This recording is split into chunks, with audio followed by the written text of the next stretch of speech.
Welcome to the Thursday cross-reference episode of the Selah Time to Pause podcast from Plexus Salvation Army, an online church in the UK. On Monday, in our walk through John's Gospel, we thought about Jesus saying, "Destroy this temple, and in 3 days I will raise it up." And so what more obvious cross-reference could there be for us to consider than when those words were thrown back at him during his trial? Listen to this account from Matthew's Gospel. Those who had seized Jesus led him to Caiaphas, the high priest, where the scribes and the elders had gathered. Now the chief priests and the whole council were seeking false testimony against Jesus, that they might put him to death. But they found none, though many false witnesses came forward. At last 2 came forward to testify.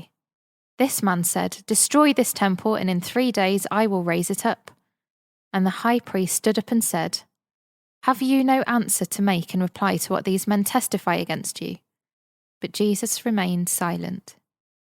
Then the high priest tore his robes and said, "He has uttered blasphemy. What further witnesses do we need? What is your judgment?" They answered, "He deserves death." Then they spat in his face and struck him. When morning came, all the chief priests and the elders of the people took counsel against Jesus to put him to death. And they bound him and led him away and delivered him over to Pilate the governor. For when I stop and breathe in your presence, I find that you are the answer. You're all I need. And even when I don't understand, I know I am safe in your hands. Just breathe.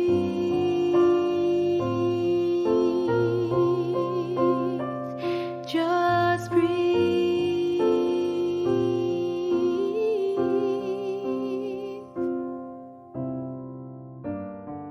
As a charismatic leader with a large following, Jesus had long aroused the suspicion of Herod in Galilee and the Sanhedrin in Jerusalem.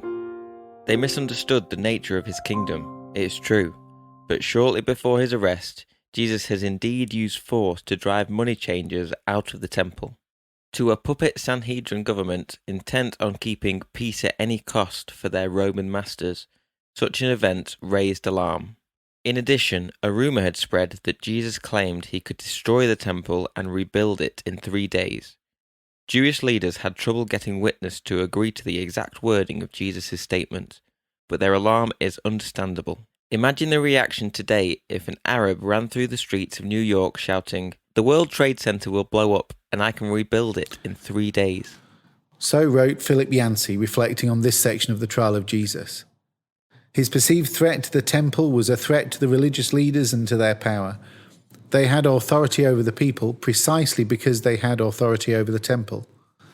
Apparently, Jesus' second cleansing of the temple, which had taken place just 3 days earlier, the day following Jesus' triumphal entry at the beginning of what we now call Holy Week, had revived the memory of the first and brought back to men's minds the words that had then been spoken. "Destroy this temple, and in 3 days I will raise it up." But that memory came with a different significance now to that first time. For now the religious leaders could see that this perceived threat was very real. For the fracas in the temple was no longer created by some unknown homeless wanderer with a few straggling disciples. Jesus was now well known and well respected by the ordinary people. He had a following, and what's more, they had greeted him into the city as if he were the Messiah. He was a man who they listened to. He was a man that many believed. He was a man that the people would follow. Jesus was now a bona fide threat, and his remembered words were a specific threat against the root and source of their power.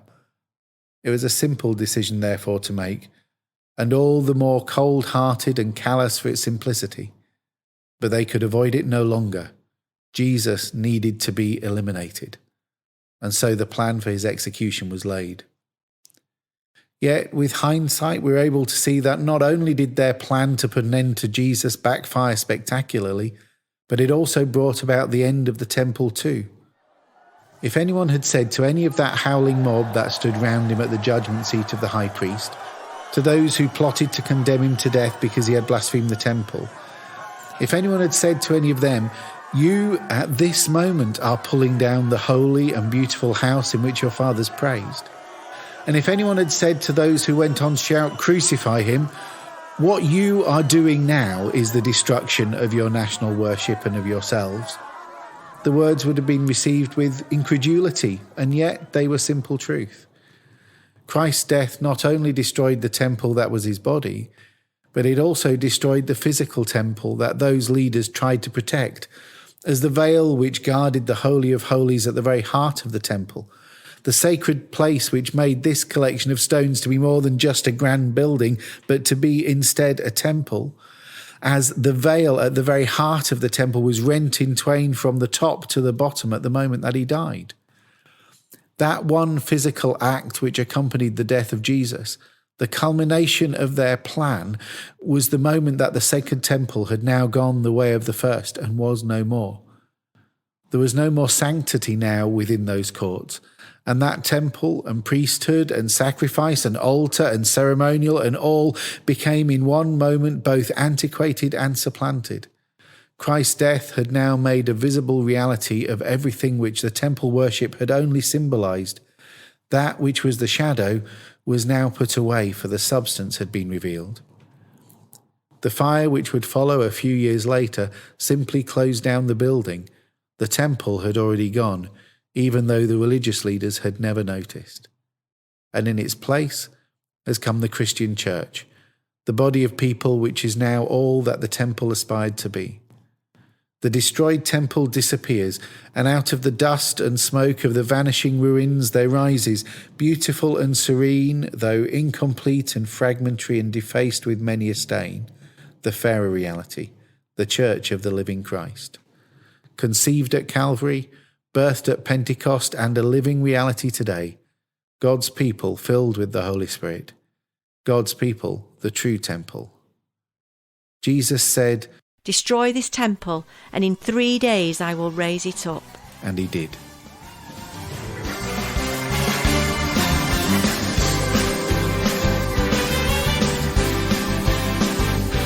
The Holy Spirit is here and his power is real.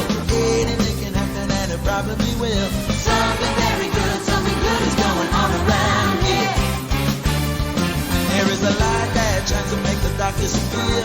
Power at work, but there's nothing